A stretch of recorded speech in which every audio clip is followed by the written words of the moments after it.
सूर्यगढ़ राज्य में उस सुबह सूरज तो रोज की तरह उगा था, लेकिन महल की दीवारों के भीतर अजीब सा सन्नाटा पसरा हुआ था।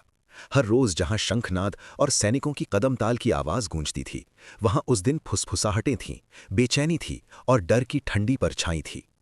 कारण एक ही था, युवराज आदित्य रातों रात लापता हो गए थे। कहते हैं पिछली शाम तक उन्हें राजमहल के उपवन में टहलते देखा गया था। वो अपने स्वभाव के अनुसार शांत और विचार मग्न थे, लेकिन आधी रात के बाद पहरेदारों ने बताया कि बगीचे की दिशा से एक तेज प्रकाश उठा था, जैसे बिजली गिरी हो, और फिर सब कुछ शांत हो गया। जब सैनिक वहां पहुंचे तो युवराज कहीं नहीं थे। न संघर्ष के निशान, न किसी घुसपैठ का संकेत, बस हवा में हल्की सी जली हुई गंध और ठंडी मिट्टी। राजा वीरेंद्र सिंह के लिए ये खबर किसी वज्रपात से कम नहीं थी। उनका इकलौता पुत्र, राज्य का उत्तराधिकारी, अचानक गायब हो गया था। पूरे महल में खोज शुरू कर दी गई। सैनिक घोड़ों पर सवार होकर जंगलों की ओर निकल पड़े। नदी के किनारे, पहाड़ियों की गुफाओं, यहां तक कि सीमावर्ती गांवों तक तलाश की गई, लेकिन हर बार वही उत्तर मिला, कोई सुराग नहीं। दिन ढलने लगा।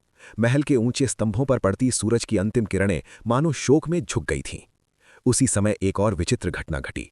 महल के बगीचे में, जहां से युवराज गायब हुए थे, एक स्वर्णिम चमक दिखाई दी।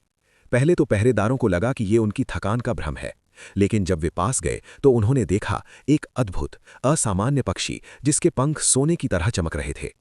वो साधारण पक्षी नहीं था। उसकी आंखें, वे आंखें किसी इंसान की तरह गहरी और पीड़ा से भरी हुई थीं। वो पेड़ की एक डाल पर बैठा था, लेकिन उसकी दृष्टि महल के दरवाजे की ओर टिकी हुई थी, जैसे वो किसी को पहचानता हो या किसी का इंतजार कर रहा हो। ये खबर आग की तरह फैल गई। कुछ ने कहा ये देवदूत है, कुछ ने फुसफुसाया कि ये अपशकुन है, लेकिन कोई ये नहीं समझ पाया कि उसी रात युवराज के गायब होने और इस स्वर्णिम पक्षी के प्रकट होने में क्या संबंध हो सकता है। राजा ने तुरंत घोषणा करवाई, जो भी युवराज आदित्य का पता लगाएगा उसे स्वर्ण मुद्राओं से नवाजा जाएगा और राज्य का विशेष सम्मान मिलेगा। ढोल नगाड़ों के साथ ये घोषणा पूरे राज्य में फैलाई गई। गांव-गांव में लोग चर्चा करने लगे। कई साहसी युवक इनाम के लालच में महल की ओर बढ़े। इसी राज्य के एक छोटे से गांव में रहती थी आर्या, एक साधारण किसान की बेटी। उसके कपड़े भले सादे थे, लेकिन उसकी आंखों में जिज्ञासा और हिम्मत की चमक थी। वो प्रकृति से प्रेम करती थी। जंगल की हर पगडंडी उसे याद थी, हर पक्षी की आवाज वो पहचान सकती थी। जब उसने युवराज के लापता होने की खबर सुनी तो उसका दिल एक पल के लिए थम सा गया। उसे खुद समझ नहीं आया क्यों। वो कभी युवराज से मिली भी नहीं थी, फिर भी उसके भीतर एक अजीब बेचैनी उठी।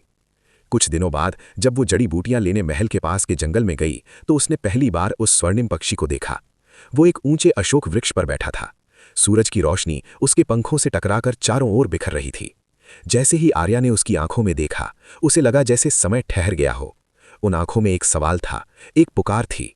ऐसा लगा मानो वो पक्षी उसे पहचानता हो या किसी का इंतजार कर रहा हो। वह चौंक गई। उसने चारों ओर देखा, कोई नहीं था। हवा स्थिर थी। फिर उसने दोबारा पक्षी की ओर देखा। वो अभी भी उसी तरह उसे देख रहा था, गहराई से, जैसे उसके मन की बात पढ़ रहा हो। उस क्षण आर्या के मन में एक विचार बिजली की तरह कौंधा। ये साधारण पक्षी नहीं है। राजा की घोषणा उसे याद आई, लेकिन उसके मन में इनाम का लालच नहीं था। उसे सोने की मुद्राओं की चाह नहीं थी। उसे सच जानना था, वो रहस्य जो इस पक्षी और युवराज के गायब होने के बीच छिपा था। उस रात आर्या सो नहीं पाई। चांद खिड़की से झांक रहा था। उसके मन में वही स्वर्णिम आंखें घूम रही थीं। अंततः उसने निर्णय लिया, अगर सच जानना है तो डरना नहीं होगा। आधी रात के समय जब गांव सो चुका था, वो चुपचाप उठी। बिना किसी को जगाए उसने एक चादर ओढ़ी और महल की दिशा में चल पड़ी। रास्ता सुनसान था, केवल झींगुरों की आवाज और दूर बहती नदी की सरसराहट सुनाई दे रही थी। महल के पास पहुंचकर उसने देखा कि पहरेदार मुख्य द्वार पर थे, लेकिन उपवन की पिछली दीवार पर कम निगरानी थी। बचपन में वो कई बार उस रास्ते से फल तोड़ने गई थी। उसे हर पत्थर की दरार याद थी। धीरे धीरे वो दीवार पार कर भीतर पहुंची। महल का बगीचा रात में और भी रहस्यमय लग रहा था। चांदनी पेड़ों के बीच से छनकर नीचे गिर रही थी। हवा में चमेली की हल्की खुशबू थी। और फिर उसने उसे देखा, वही स्वर्णिम पक्षी, वही गहरी आंखें। इस बार वो जमीन पर था। आर्या का दिल जोर से धड़क रहा था। उसने एक कदम आगे बढ़ाया। पक्षी पीछे नहीं हटा। वो और पास गई। मैं तुम्हें नुकसान नहीं पहुंचाऊंगी, उसने धीरे से कहा। पक्षी ने अपना सिर थोड़ा झुकाया। उसकी आंखों में चमक आई और उसी क्षण हवा में एक हल्की सी कंपन हुई, जैसे कोई अदृश्य द्वार खुलने वाला हो। और वहीं से शुरू हुआ रहस्य। रात की नीरवता में महल का उपवन किसी रहस्य की तरह स्थिर खड़ा था। चांद की सफ़ेद रोशनी पेड़ों की पत्तियों पर ठहरकर नीचे गिर रही थी। हल्की हवा चल रही थी, लेकिन उस हवा में भी एक अजीब सी थरथराहट थी, जैसे प्रकृति खुद किसी अनहोनी की साक्षी बनी हो। आर्या कुछ कदम की दूरी पर खड़ी थी। उसके सामने वही स्वर्णिम पक्षी था। उसकी आंखें अब और भी स्पष्ट दिखाई दे रही थीं। वे केवल चमकती नहीं थीं, उनमें भावना थी, भय था और उम्मीद भी। आर्या ने हिम्मत जुटाई। तुम कौन हो? उसकी आवाज़ धीमी थी लेकिन स्पष्ट। कुछ पल तक सन्नाटा रहा, फिर अचानक हवा में एक हल्की सी गूंज उठी, पेड़ों की शाखाएं हिलने लगीं और तभी वो पक्षी बोला, डरो मत आर्या। आर्या का शरीर जैसे पत्थर हो गया, उसके होंठ सूख गए। उसने एक कदम पीछे हटना चाहा, लेकिन उसकी आंखें उस पक्षी से हट नहीं पा रही थीं। तुम मेरा नाम कैसे जानते हो? उसकी आवाज़ कांप रही थी। पक्षी ने अपने पंख हल्के से फड़फड़ाए, चांदनी उसकी देह से टकराकर और तेज हो गई। फिर उसने कहा, क्योंकि मैं आदित्य हूं। ये शब्द सुनते ही जैसे समय थम गया। आर्या के कानों में गूंज होने लगी। उसे लगा शायद ये कोई सपना है, लेकिन वो सपना नहीं था। उसकी धड़कनें तेज थीं, सांसें भारी। ये कैसे संभव है? उसने मुश्किल से पूछा। पक्षी कुछ क्षण शांत रहा। उसकी आंखों में दर्द गहराता जा रहा था। ये संभव नहीं था जब तक कि श्राप ना हो। आर्या ने धीरे धीरे पास आकर एक पत्थर पर बैठ गई। उसका डर अब जिज्ञासा में बदल रहा था। कौन सा श्राप? स्वर्णिम पक्षी ने अपनी दृष्टि आसमान की ओर उठाई, मानो किसी बीते क्षण को याद कर रहा हो। कुछ दिन पहले महल में एक साधु आया था। वो साधारण दिखता था, लेकिन उसकी आंखों में महत्वाकांक्षा की आग थी। उसने मेरे पिता से कहा कि राज्य की रक्षा के लिए मुझे उसकी विशेष शक्ति स्वीकार करनी होगी। तुमने मना कर दिया? आर्या ने अनुमान लगाया। हाँ, मैंने कहा कि शक्ति किसी सौदे में नहीं मिलती, वो साधना और कर्म से मिलती है। लेकिन वो साधु अपमान सह नहीं पाया। हवा अचानक ठंडी हो गई। उसने कहा, तुम्हारा घमंड तुम्हें पंखों में कैद कर देगा। और उसी रात जब मैं उपवन में टहल रहा था, वो फिर आया।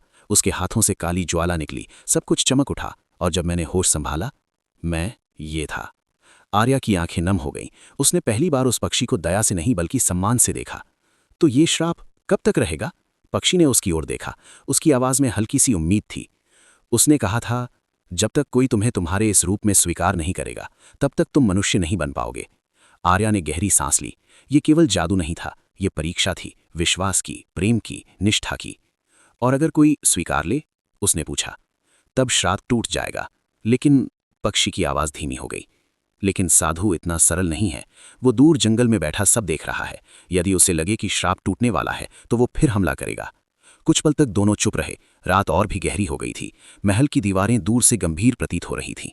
आर्या के भीतर विचारों का तूफान चल रहा था। एक साधारण गांव की लड़की और उसके सामने राज्य का युवराज जो एक पक्षी के रूप में कैद था। ये कहानी किसी लोककथा जैसी लगती थी, लेकिन ये उसके सामने घट रही थी। तुम मुझसे क्यों बोले? पक्षी ने उत्तर दिया। क्योंकि तुमने मुझे डर से नहीं देखा। तुम्हारी आंखों में लालच नहीं था। तुम इनाम के लिए नहीं आई थी। आर्या ने हल्की मुस्कान दी। मैं सच के लिए आई हूं। उस क्षण स्वर्णिम पक्षी के चारों ओर एक हल्की सुनहरी आभा फैल गई, जैसे उसके भीतर की आशा ने आकार ले लिया हो। लेकिन उसी समय दूर जंगल की दिशा से एक काली लहर उठी। हवा अचानक भारी हो गई। आर्या ने सिहर कर पीछे देखा। वो, पक्षी ने कहा, वो जाग गया है।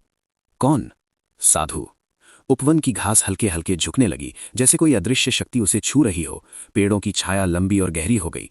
आर्या का डर लौट आया, लेकिन इस बार वो भागी नहीं।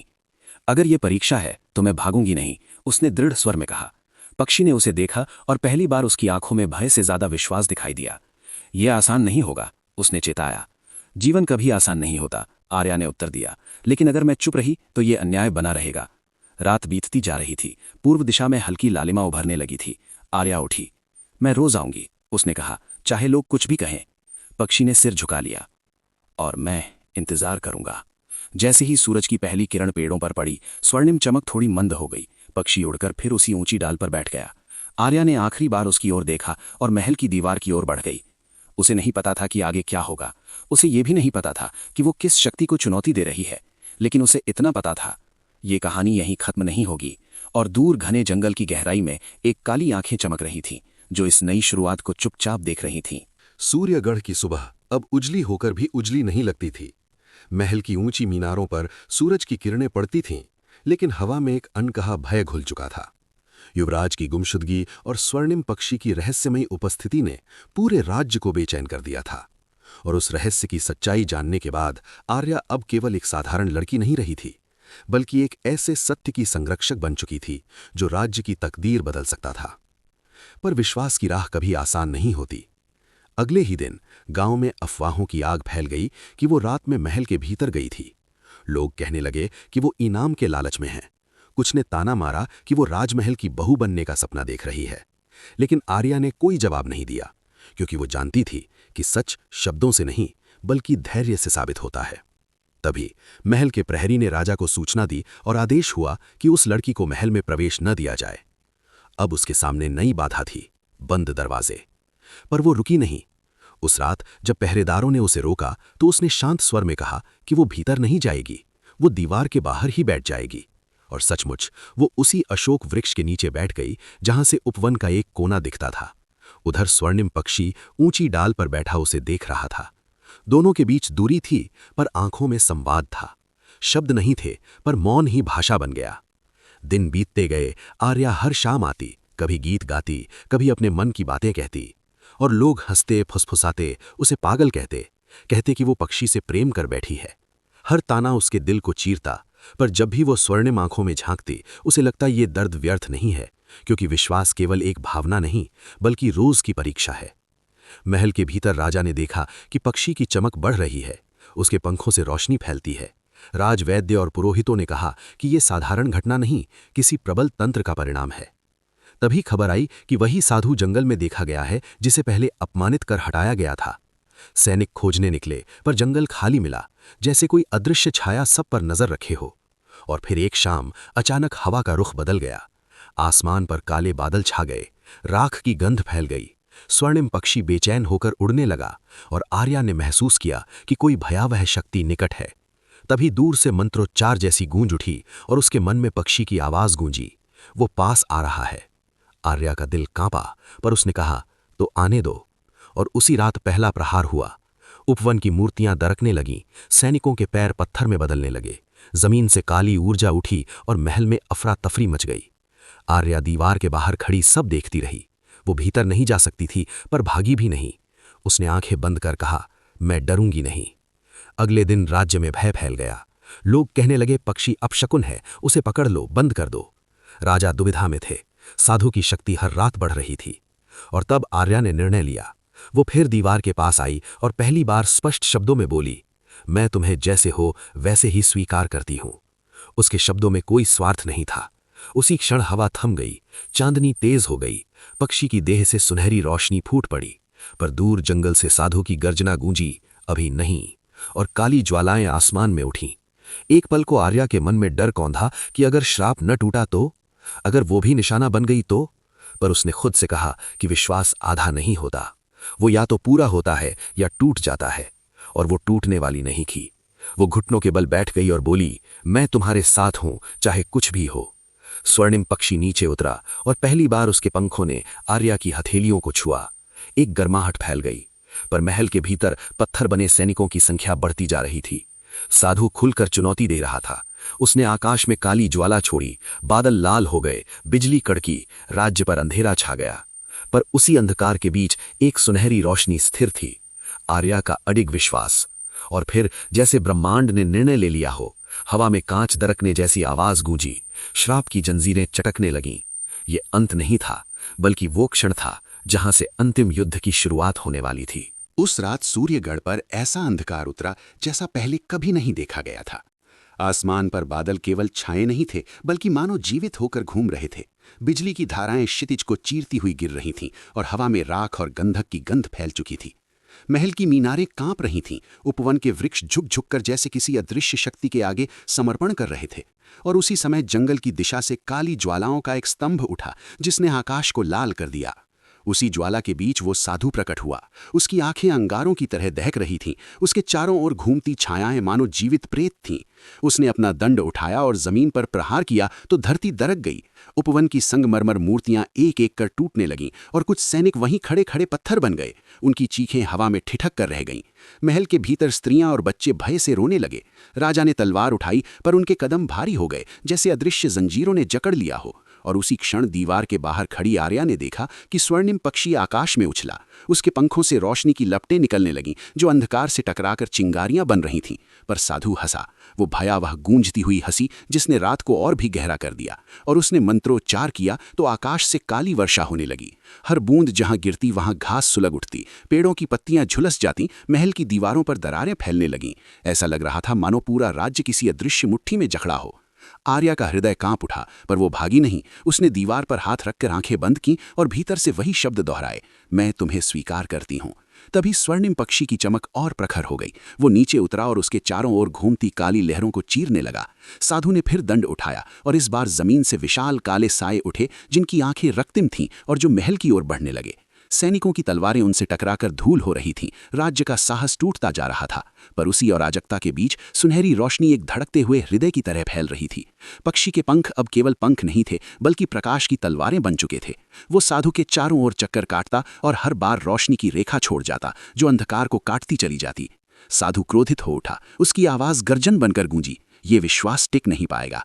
और उसने अंतिम मंत्र पढ़ा तो आकाश फटता हुआ प्रतीत हुआ। एक काला भंवर महल के ऊपर बनने लगा जो सब कुछ निगल लेना चाहता था। लोग जमीन पर गिर पड़े। राजा ने निराश होकर आंखें बंद कर ली। पर तभी आर्या ने दोनों हाथ आकाश की ओर उठाए और पूरे साहस से कहा, यदि प्रेम सच्चा है तो ये अंधकार हार जाएगा। उसके शब्दों के साथ ही पक्षी के पंखों से निकली सुनहरी ज्वाला सीधे उस काले भंवर से टकराई।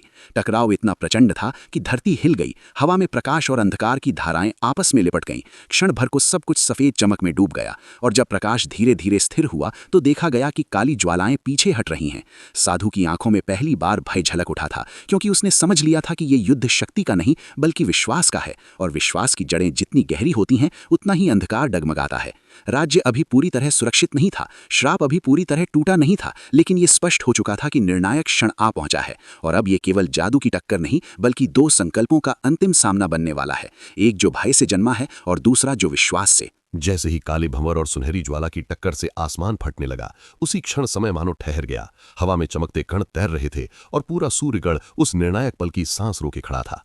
साधु ने अपनी पूरी शक्ति समेटकर अंतिम मंत्रोच्चार किया और उसकी देह से काली लपटें निकलकर एक विशाल छाया मूर्ति में बदल गईं, जो महल पर झपटने लगी। लेकिन उसी समय स्वर्णिम पक्षी आकाश में ऊंचा उठा, उसके पंख फैलते गए। उसकी देह से निकलती रोशनी अब सूर्य के समान प्रखर हो चुकी थी और आर्या ने आंखों में अडिग विश्वास के साथ पुकारा, तुम अपने सत्य को पहचानो। जैसे ही ये शब्द गूंजे, पक्षी की देह सुनहरी अग्नि में लिपट गई। उसके पंख प्रकाश की धाराओं में बदलने लगे और अगले ही क्षण वो रूपांतरित होने लगा। पंख विलीन हुए, प्रकाश एक मानवीय आकृति में ढलने लगा और उस तेज के केंद्र से युवराज आदित्य अपने पूर्ण तेजस्वी और दिव्य रूप में प्रकट हुए। उनकी आंखों में अब केवल पीड़ा नहीं बल्कि संकल्प की ज्वाला थी। उन्होंने हवा में ही तलवार के आकार की एक सुनहरी ऊर्जा रेखा बनाई और सीधे उस छाया मूर्ति पर प्रहार किया।